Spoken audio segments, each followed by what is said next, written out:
തന്നെ പറഞ്ഞത് എന്താ? എൻ്റെ പ്രബോധനം എൻ്റെ അല്ല. കർത്താവ് ചോദിച്ച പറയാണ്. എവിടെ പറഞ്ഞിരിക്കുന്നത്? ആ വചനം ആർക്കെങ്കിലും ഓർമ്മയുണ്ടോ? എൻ്റെ പ്രബോധനം എൻ്റെ അല്ല, എന്നെ അയച്ചവൻ്റെ അത്രേ. ഈ വചനം ആർക്കെങ്കിലും ഓർമ്മയുണ്ടോ? ഓർമ്മയില്ല, പോയി. യോഹന്നാൻ സുവിശേഷം എവിടെയാ? 16 പക്ഷെ 16 വചനം. 7-ാം അധ്യായം 16 7-ാം അധ്യായം 16-ാമത്തെ വചനം. യോഹന്നാൻ 7:16 വായിച്ചേ. എൻ്റെ പ്രബോധനം എൻ്റെ അല്ല, എന്നെ അയച്ചവൻ്റെതത്രേ. അടിസ്ഥാനപരമായൊരു കാര്യം, നമ്മൾ ആരും തന്നെ, കർത്താവ് ഈശോ മിശിഹ തന്നെ സ്വന്തം പ്രബോധനം അല്ല നൽകുന്നത്. നമ്മളാരും തന്നെ നമ്മൾക്ക് കിട്ടിയ പ്രബോധനമല്ല, നമ്മുടെ പ്രബോധനമല്ല.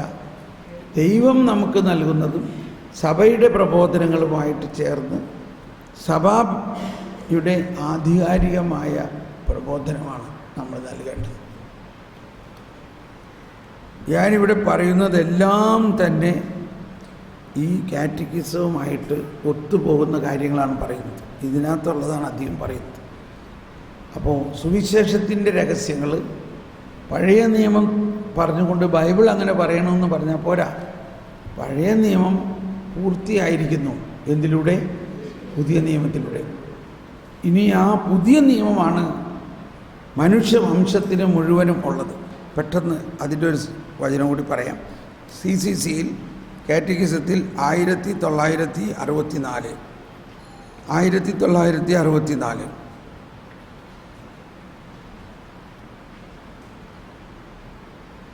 പഴയ നിയമം സുവിശേഷത്തിന് വേണ്ടിയുള്ള ഒരു തരം ഒരുക്കമാണ്. നിയമം അവർക്കൊരു ശിക്ഷണവും ഭാവി കാര്യങ്ങളുടെ പ്രവചനമായിരുന്നു. ക്രിസ്തുവിൽ പൂർത്തിയാക്കപ്പെടാനുള്ള പാപത്തിൽ നിന്നുള്ള വിമോചന പ്രവർത്തനത്തെ അത് പ്രവചിക്കുകയും മുൻകൂട്ടി അറിയിക്കുകയും ചെയ്തു. പരിശുദ്ധാത്മാവിന് അനുസൃതമായ ജീവിതത്തെ വ്യക്തമാക്കുന്നതിനുള്ള സാദൃശ്യങ്ങളും പ്രതിരൂപങ്ങളും പ്രതീകങ്ങളും അത് പുതിയ നിയമത്തിന് നൽകുന്നു. അവസാനമായി പുതിയ ഉടമ്പടിയിലേക്കും സ്വർഗരാജ്യത്തിലേക്കും നയിക്കുന്ന ജ്ഞാനഗ്രന്ഥങ്ങളും പ്രവാചക ഗ്രന്ഥങ്ങളും പ്രബോധനം വഴി നിയമം പൂർത്തിയാക്കപ്പെടുന്നു. ഇനി 1965 പുതിയ നിയമം അഥവാ സുവിശേഷ നിയമം ലോകത്തിൽ സ്വാഭാവികമായും ആവിഷ്കൃതമായ ദൈവിക നിയമത്തിൻ്റെ പൂർത്തീകരണമാണ്. അത് ക്രിസ്തുവിൻ്റെ പ്രവൃത്തിയാണ്. അത് പ്രത്യേകമാംവിധ മലയിലെ പ്രസംഗത്തിൽ പ്രകാശിതമായിരിക്കുന്നു. അത് പരിശുദ്ധാത്മാവിൻ്റെയും പ്രവൃത്തിയാണ്. പരിശുദ്ധാത്മാവിലൂടെ സ്നേഹത്തിൻ്റെ നിയമം ആന്തരികമായി തീരുന്നു. ഞാൻ ഇസ്രായേൽ ഭവനവുമായും യൂദാ ഭവനവുമായും ഒരു പുതിയ ഉടമ്പടി സ്ഥാപിക്കും. ഞാൻ എൻ്റെ നിയമങ്ങൾ അവരുടെ മനസ്സുകളിൽ നിക്ഷേപിക്കും, അവയെ അവരുടെ ഹൃദയങ്ങളിൽ എഴുതുകയും ചെയ്യും. ഞാൻ അവർക്ക് ദൈവവും അവർ എനിക്ക് ജനവുമായിരിക്കുകയും ചെയ്യും. 1966 പുതിയ നിയമം ക്രിസ്തുവിലുള്ള വിശ്വാസത്തിലൂടെ വിശ്വാസികൾക്ക് നൽകപ്പെടുന്ന പരിശുദ്ധാത്മാവിൻ്റെ കൃപാവരമാണ്. ഒന്നെല്ലാവരും ഒന്ന് ഏറ്റുപറഞ്ഞ്, പുതിയ നിയമം ക്രിസ്തുവിലുള്ള വിശ്വാസത്തിലൂടെ വിശ്വാസികൾക്ക് നൽകപ്പെടുന്ന പരിശുദ്ധാത്മാവിൻ്റെ കൃപാവരമാണ്.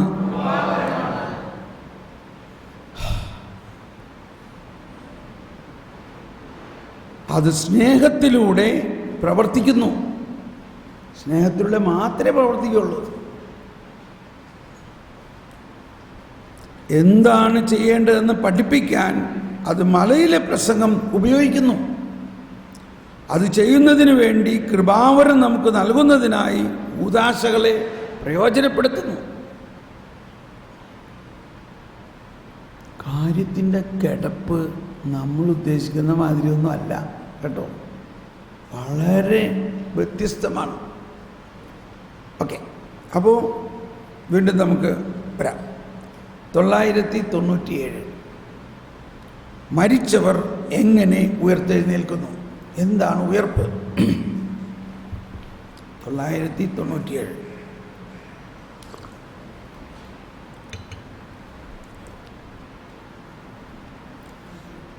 മരണത്തിൽ ശരീരത്തിൽ നിന്നുള്ള ആത്മാവിൻ്റെ വേർപാടിൽ മനുഷ്യ ശരീരം ജീർണിക്കുന്നു.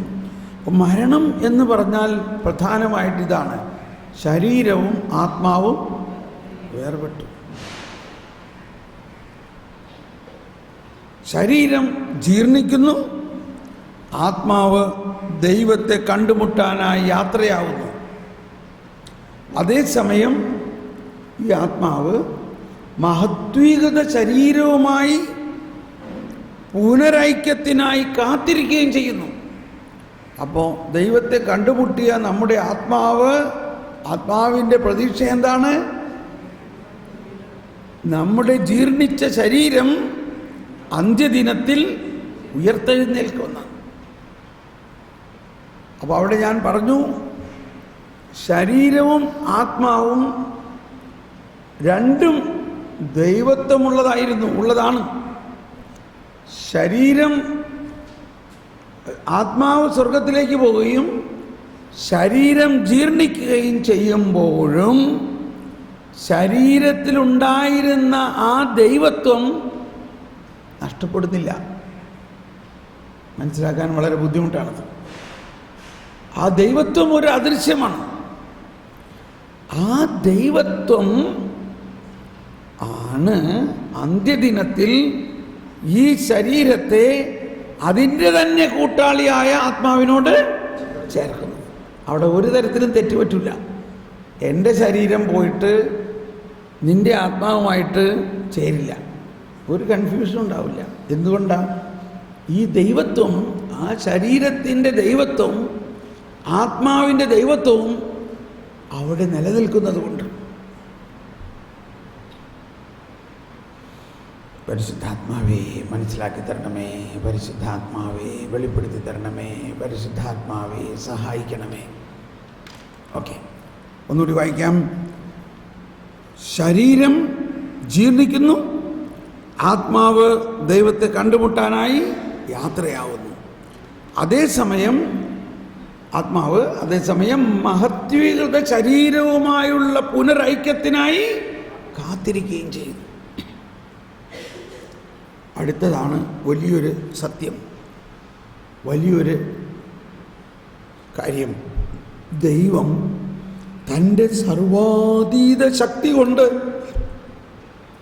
യേശുവിൻ്റെ ഉത്ഥാനത്തിൻ്റെ ശക്തിയിലൂടെ നമ്മുടെ ശരീരങ്ങളെ നമ്മുടെ ആത്മാക്കളോട് വീണ്ടും ചേർത്തുകൊണ്ട് നമ്മുടെ ശരീരങ്ങൾക്ക് അനശ്വരമായ ജീവിതം ആത്യന്തികമായി പ്രദാനം ചെയ്യുന്നു. ഇത് വായിക്കാം.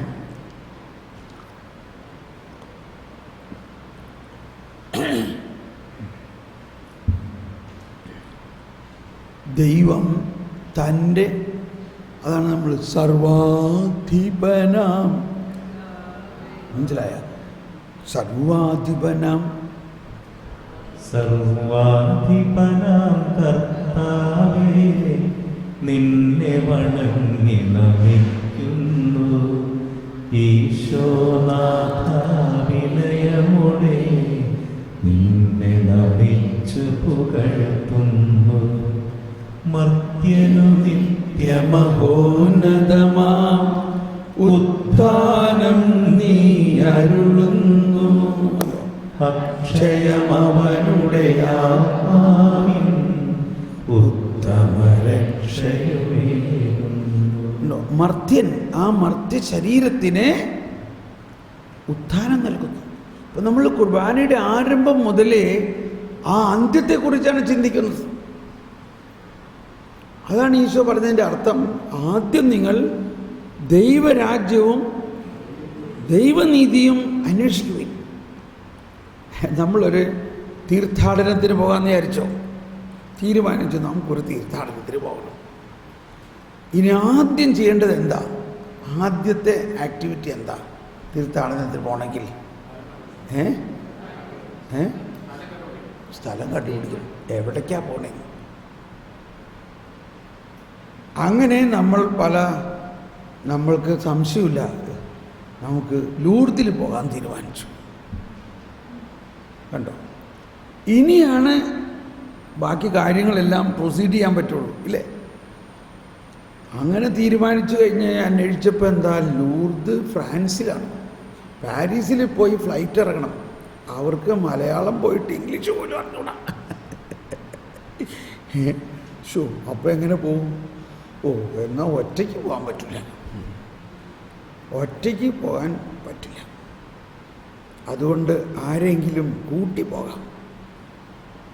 ഒറ്റയ്ക്കല്ല നമ്മൾ പോണത്.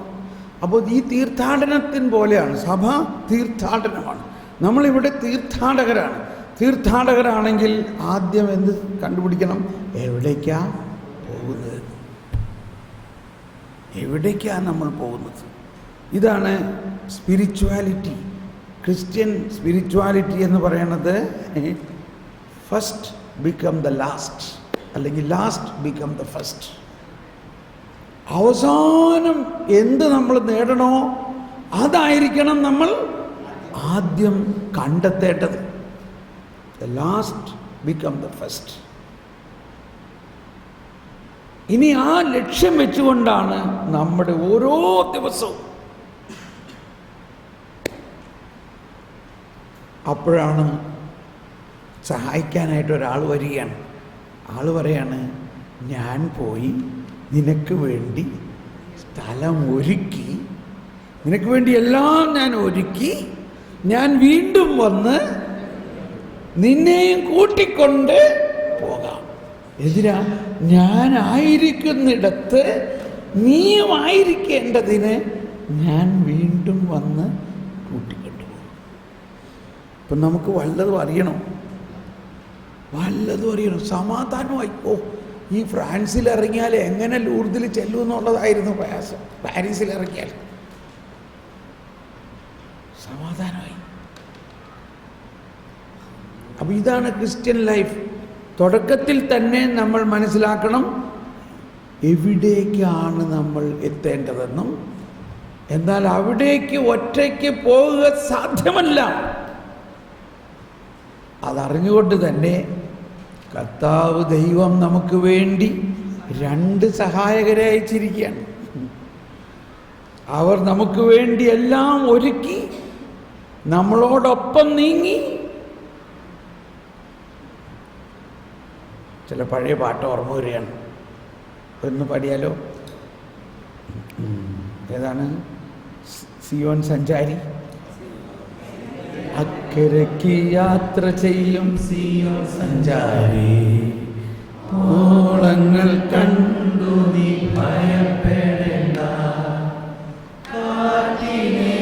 ഒന്ന് എഴുന്നേറ്റ് പാടാം. കടലിനെയും നിയന്ത്രിക്കാൻ കഴിവുള്ളോൻ പടവിലുണ്ട്, യാത്ര ചെയ്യും സിയോൻ സഞ്ചാരി, ഓളങ്ങൾ കണ്ടു നീ ഭയപ്പെടേണ്ട. കാറ്റിനെയും കടലിനെയും നിയന്ത്രിക്കാൻ കഴിവുള്ളോൻ പടവിലുണ്ട്. ഇച്ചിരി ഫാസ്റ്റായിട്ട് കൈയൊട്ടി നമ്മൾ പഴയ ആദ്യകാലത്തെ ധ്യാനത്തിൽ പങ്കെടുത്തതിൻ്റെയൊക്കെ ഒരു ഓർമ്മ അല്ലേ? പ്രാരംഭ ധ്യാനത്തിൽ പങ്കെടുത്തതിൻ്റെയൊക്കെ ഒന്ന് ഓർമ്മ പുതുക്കിക്കൊണ്ട് എല്ലാവരും ഒന്ന് കൈയടിച്ച് ഈ പാട്ടുകളൊന്ന് പാടും. അവിടെ എല്ലാം കാണുന്നൊരാശയം കൂടെയുണ്ട്, കൂടെയുണ്ട്. ദൈവം നമ്മുടെ കൂടെയുണ്ട്. ഇടയ്ക്ക് വിട്ട് കളയോ?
ജീവിക്കുന്നു, എന്റെ ഹൃദയത്തിൽ ജീവിക്കുന്നു, നിത്യമായി ജീവിക്കുന്നു. ആമേൻ. ഇരിക്കാം. അതാണ് ശരീരത്തിന്റെ ഉയർപ്പിലും നിത്യമായ ജീവിതത്തിലും ഞാൻ. നമ്മൾ മനസ്സിലാക്കേണ്ടത്, ഈ തീർത്ഥാടനത്തിൽ ഒരിക്കലും ദൈവം നമ്മൾ ഒറ്റയ്ക്കല്ല, നമ്മൾ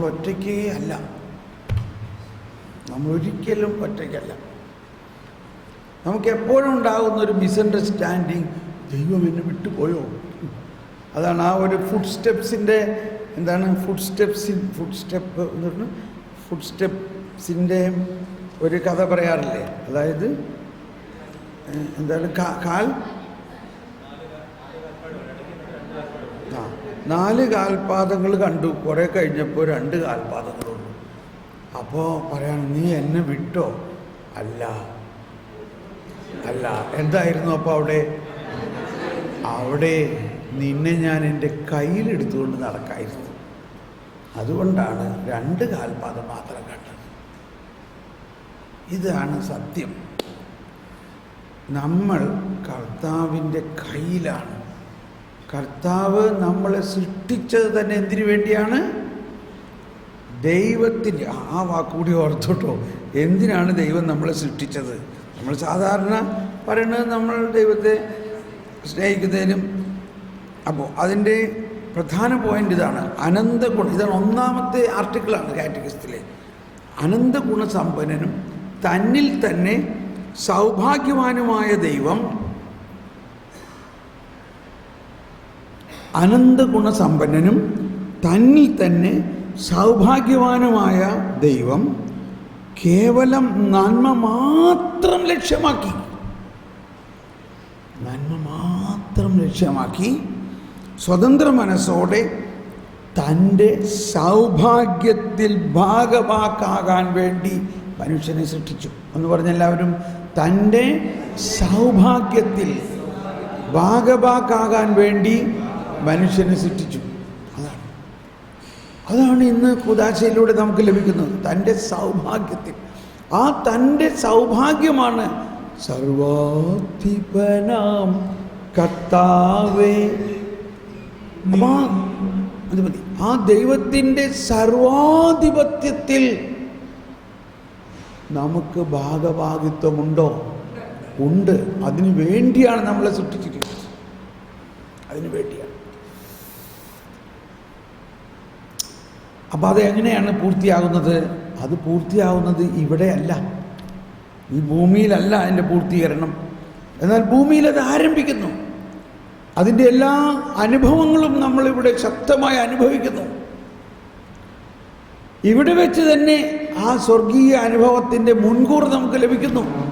അതാണ്, ഞാൻ സ്വർഗത്തിൽ നിറങ്ങി വന്ന അപ്പം നിനക്ക് ഇവിടെ വെച്ച് തരണം. അവിടെ ചെന്നാൽ ഉണ്ടാവുന്ന അനുഭവമൊക്കെ നിനക്ക് ഇവിടെ വെച്ച് തരണം. ഉത്ഥാനത്തിൻ്റെ അനുഭവം ഇവിടെ വെച്ച് തരുന്നു. മർത്യനു നിത്യമഹോന്നതമാം ഉത്ഥാനം. അപ്പോൾ ആ ഉത്ഥാനമാണ് മർത്യൻ്റെ ജീവിതത്തിലെ ഏറ്റവും മഹോന്നതമായ അവൻ്റെ ശരീരത്തിൻ്റെ ഉത്ഥാനം. ഇപ്പോൾ എനിക്ക് ശക്തമായൊരു അഭിഷേകം വരുന്നു. അതായത് മനുഷ്യൻ്റെ ഈ ജീർണിക്കുന്ന ശരീരത്തെ നിമിഷങ്ങൾ കൊണ്ട് ഉത്ഥാനം ചെയ്യാൻ സാധിക്കുന്ന ദൈവത്തിൻ്റെ ശക്തി, അതാണ് നമ്മൾ വിശ്വസിക്കുന്നത്. അതാണ് നമ്മൾ ലാസറിൻ്റെ വീട്ടിൽ കണ്ടത്. ലാസറിൻ്റെ വീട്ടിൽ ലാസറിനെ മരിപ്പിച്ചത് എന്തിനാണ്? ഇത് വെളിപ്പെടുത്തി കാണിച്ചു കൊടുക്കാൻ വേണ്ടിയിട്ടാണ്. ഇതാണത്. നീ ഇത് വിശ്വസിക്കുമെങ്കിൽ ഇപ്പോൾ നിനക്കത് കാണാൻ പറ്റും.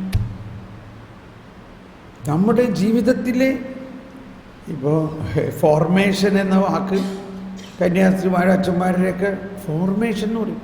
5-8 വർഷത്തെ ഫോർമേഷനാണ്. ഈ ഫോർമേഷനിൽ എന്തായിരിക്കണം പ്രധാന ഘടകം? ആരാണ് ഫോം ചെയ്യണേ? ഈ ഉയർപ്പിൻ്റെ ആത്മാവാണ് ഫോം ചെയ്യേണ്ടത്. ഉയർപ്പിൻ്റെ ആത്മാവ്. അപ്പോൾ ഉത്ഥാനത്തിലുള്ള വിശ്വാസമാണ് നമ്മളെ രൂപാന്തരപ്പെടുത്തുന്നത്.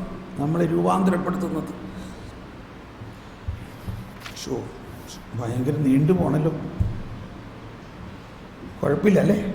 കുഴപ്പമില്ലല്ലോ, നമുക്കിപ്പോൾ ധൃതിയില്ലോ. ഇന്ന് രാത്രി ചിലപ്പോൾ ഇത്തിരി സ്പെഷ്യൽ ക്ലാസ് എടുക്കണതിന് കുഴപ്പമില്ല, നീട്ടിക്കൊണ്ടുപോകാം. ഈ ധ്യാനം എനിക്ക് ഭയങ്കര സന്തോഷമാണ്. ഇതിനു മുമ്പ് വരെയുള്ള ധ്യാനങ്ങളെക്കാളെല്ലാം നമ്മൾ ഓരോ ധ്യാനത്തിലും പുതിയ പുതിയ കാര്യങ്ങൾ എന്നെ കർത്താവ് പഠിപ്പിക്കുകയാണ്. ഇപ്പം നിങ്ങൾ യൂട്യൂബ് ഇതിനു മുമ്പുള്ള ധ്യാനം കൂടിയേക്കുന്നവർക്കൊക്കെ മനസ്സിലാവുന്നുണ്ട്. മിനി എങ്ങനെ ഈ ധ്യാനം ഇതിനു മുമ്പുള്ള ധ്യാനങ്ങളെക്കാൾ വ്യത്യസ്തമാണോ? വളരെ വ്യത്യസ്തമാണ്. വ്യത്യസ്തം എന്ന് പറഞ്ഞാൽ ഒരുപാട് കാര്യങ്ങൾ കൂടുതൽ വിശദമായിട്ടും ആഴമായിട്ടും ഇതിൽ വന്നിരിക്കുന്നത് കൊണ്ട് എനിക്ക് ഭയങ്കര സന്തോഷമാണ്. എനിക്ക് തന്നെ ഭയങ്കര അനുഭവമാണത്. നമുക്കൊരു നിമിഷം കണ്ണടച്ച് പ്രാർത്ഥിക്കാം. ഇനിയും നമുക്ക് ഈ ഉത്ഥാനത്തെക്കുറിച്ച് പറയാനുണ്ട്. നമുക്ക് ചായ കുടിച്ച് കഴിഞ്ഞിട്ട് പറയാം. പരിശുദ്ധാത്മാവേ, ശരീരത്തിൻ്റെ ഉയർപ്പിലുള്ള വിശ്വാസത്തിൽ എന്നെ ആഴമായി അതെന്തെങ്കിലും തെറ്റിദ്ധാരണകളുണ്ടെങ്കിൽ എന്നെ മാറ്റണേ. അതാണ് ഏറ്റവും വിശ്വാസത്തിൻ്റെ മകുടം.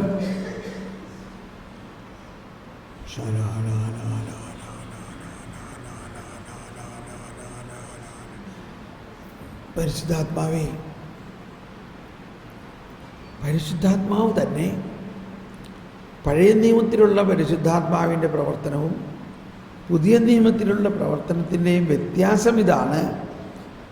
ഉത്ഥാനത്തിന് ശേഷം ആ ഉത്ഥിതൻ്റെ യോഗ്യതകളെല്ലാം നിറഞ്ഞ നമ്മളെ ഉത്ഥിതരാക്കുന്ന ചൈതന്യമാണ് പരിശുദ്ധാത്മാവ്. It is the power of resurrection. ഉത്ഥാനം ചെയ്ത് കഴിഞ്ഞ് ഉത്ഥാനത്തിന് ശേഷം ഈശോ വന്നിട്ട് അവരുടെ മേൽ നിശ്വസിച്ചത് ആദ്യ നിശ്വാസം പോലെ അല്ല, ഉൽപ്പത്തിയിൽ നിശ്വസിച്ച പോലെ അല്ല, ഒരു പുതിയ തുടക്കമാണ്. മനുഷ്യവംശത്തിന് മുഴുവനും ഒരു പുതിയ തുടക്കം.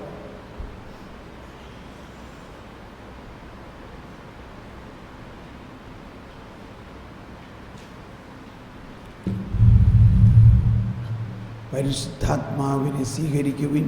എന്നിട്ട് ഈശോ പറഞ്ഞു, പിതാവ് എന്നെ അയച്ച പോലെ ഞാൻ നിങ്ങളെ അയക്കുന്നു. Praise the Lord. നമുക്ക് ഉടനെ ചായ കുടിക്കാൻ പോകാം. നമ്മൾ ചായ ടൈം ഒരു 15 മിനിറ്റ് ആക്കി കുറച്ചാലോ? കുറയ്ക്കാമോ? കുറയ്ക്കാം. അപ്പോൾ ചായ കുടിച്ച് വേഗം ഓടി വരിക. ഒട്ടും സമയം അധികം എടുക്കാണ്ട് 15 മിനിറ്റിനകത്ത്. Thank you.